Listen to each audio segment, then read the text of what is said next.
Chapter 2. Showtime. The drive out to Charlie's place was muscle memory, but he hadn't been there since the funeral. It felt strange now, pulling into the gravel driveway and seeing the place so still, so quiet. Charlie had all but raised him here when his own father preferred to spend his time in his study, or old mines, or his nose buried in some obscure text. Charlie was a brigadier, they said. Time spent in the SAS, they said, in hushed tones. All Alex knew was that he was a good man who took him hunting, shooting, taught him mechanical skills he'd need, and more than a few chemical ones he had no business knowing. And now this good man was dead. Long dead. But he'd been kind to leave Alex the house and everything in it, the land too, and a modest fortune that had been eaten into the last few years of running and keeping standing the house that time forgot. The farmhouse stood squat and stubborn against the overgrown hedges. The garage, a reinforced concrete box, built with the kind of paranoid practicality only someone like Charlie would think reasonable, sat waiting. Inside smelled like old engine oil and sawdust. Tools still hung on the pegboards, exactly where Charlie had left them. The battered workbench was cluttered with a half-finished carburetor and a socket set scattered like dice. Charlie knew the combination to the trunk beneath the woodwork bench. He opened it and lifted out the contents, wrapped in oilcloths. 2 M4A1 carbines, full auto-capable, unmistakably US military issue. Alex whistled. Odd, these were issued after Charlie got out of the SAS, though certain men knew how and where to get certain things. An HKM-P5, SA-80A3 variant. The first gen were rubbish, hated by the rank and file. Charlie had used the A2. This model was even better. A sawn-off shotty? Nice. Assorted 9 mils. And enough ammo to keep it all spitting lead for some time. Bloody hell, Uncle Charlie. And thanks, said Alex. He knew there were 2 hunting rifles in the house under lock and key too. But not for long. He locked the trunk again and crossed to the other side of the garage, which was once a barn. In the far corner, under a tarp, several somethings. Big somethings. He yanked the first cover back, dust exploding into the air. A battered military spec Defender. Nice. The second revealed a similar vehicle, civilian. He remembered these rovers. The third tarped thing he did not. Odd shape. He tarp peeled back with the rough snap of fabric hardened by dust and time. Beneath it sat something. Alex took a step back, then forward again, trying to pass what he was seeing. It was a hovercraft. A bloody hovercraft. A real one. Not a toy, not a knock-off tourist rig. A military-grade amphibious hovercraft. Squat, wide-bodied, matte green paint bleached to grey along the edges. Boxy forward cabin. Ducted fan nearly as tall as the roof.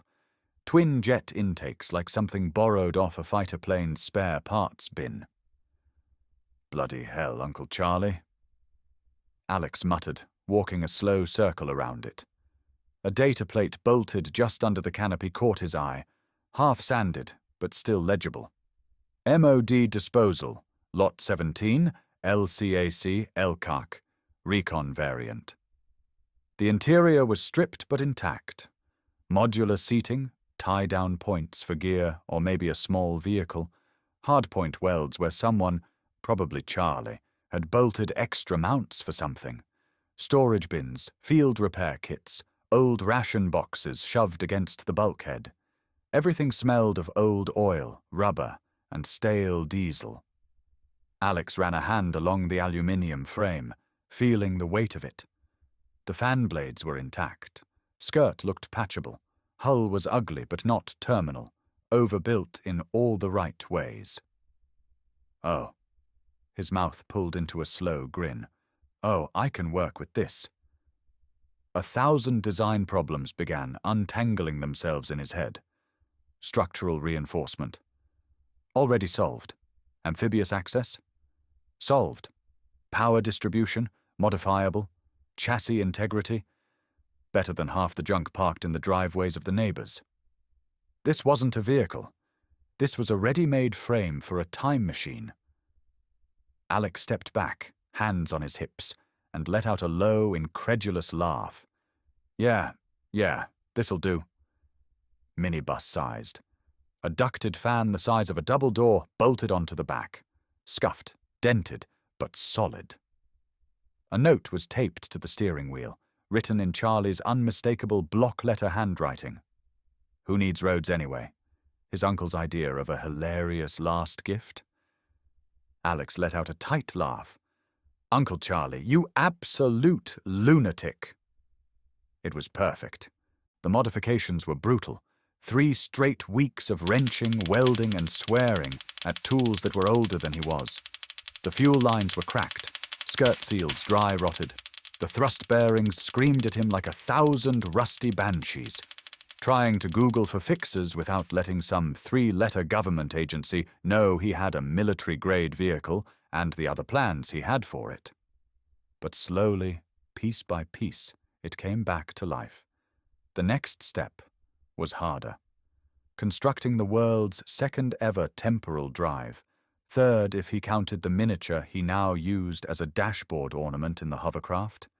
And fitting it to a hovercraft wasn't like bolting on a new engine. The Chrononaut resonance field needed precision, strength, a frame that could survive being halfway unglued from time.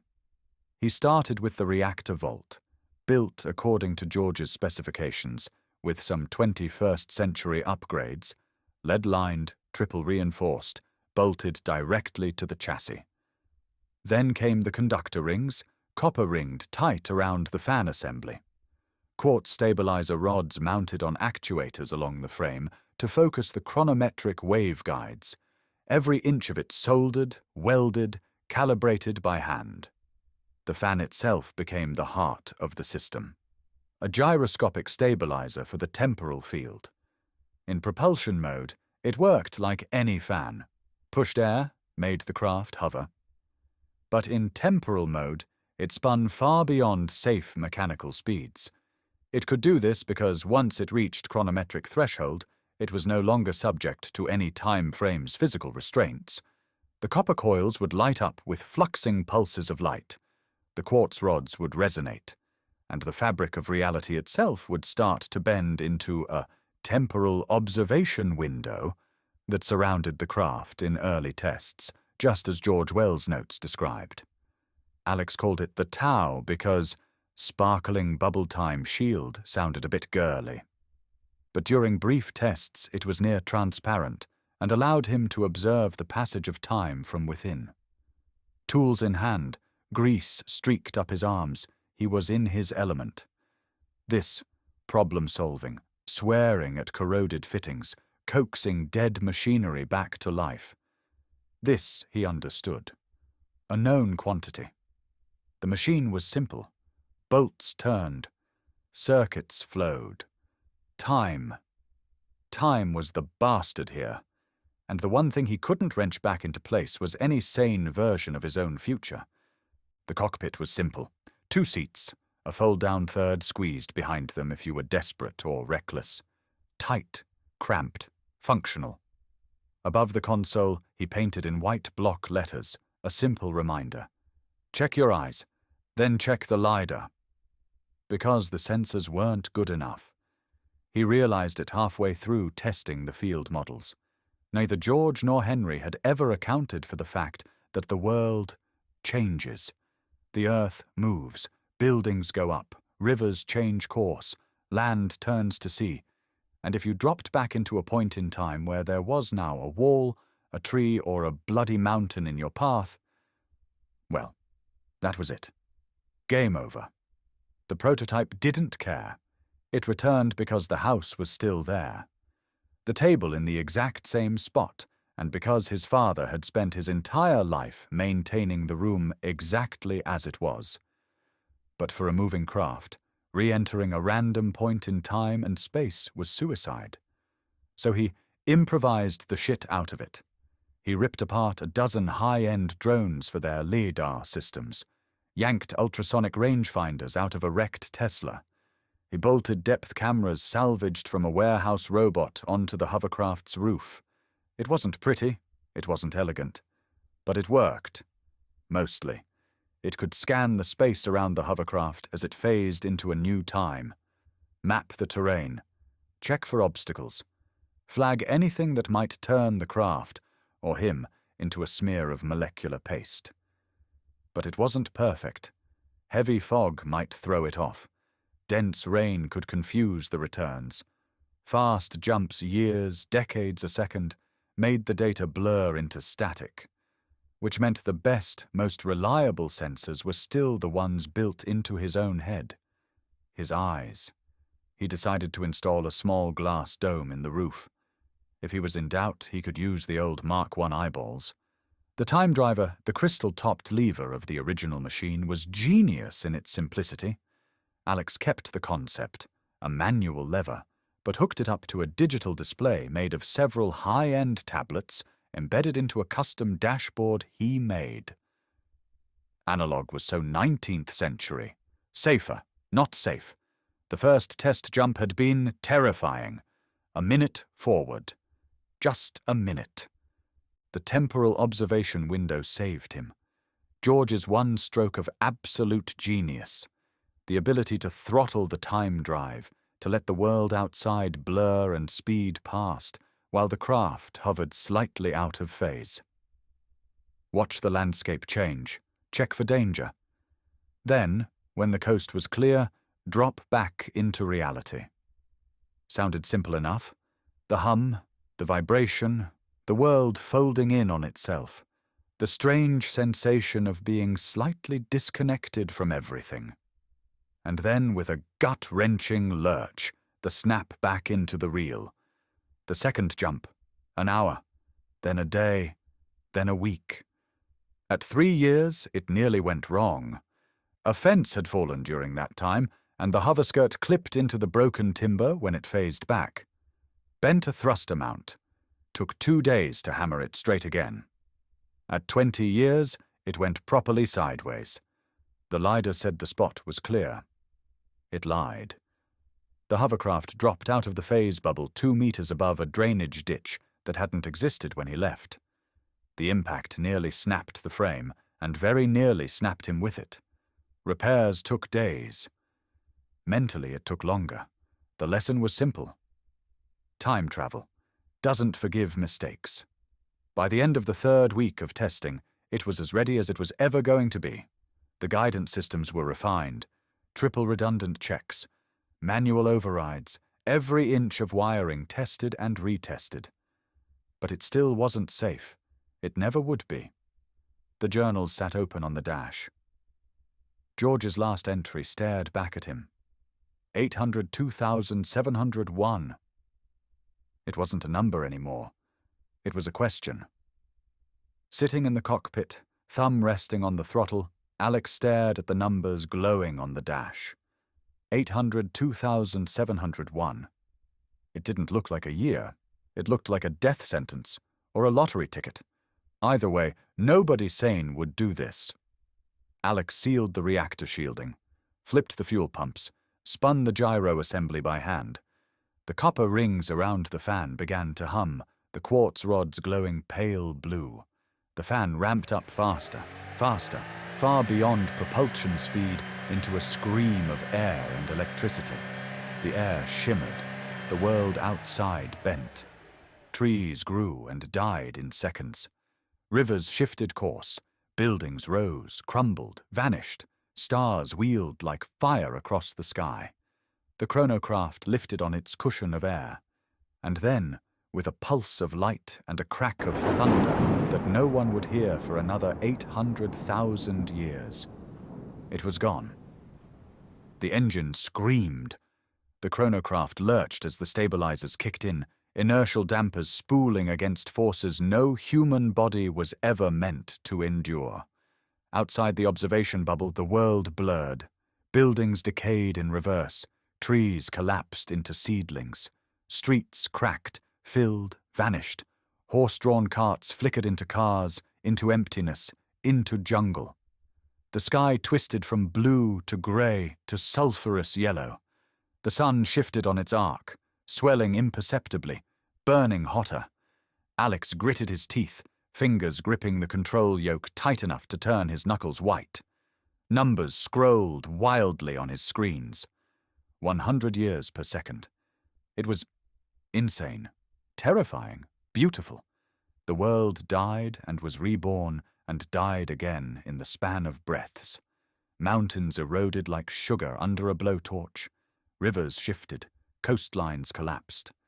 And still the craft hurtled forward, not through space, but through the flux of time itself.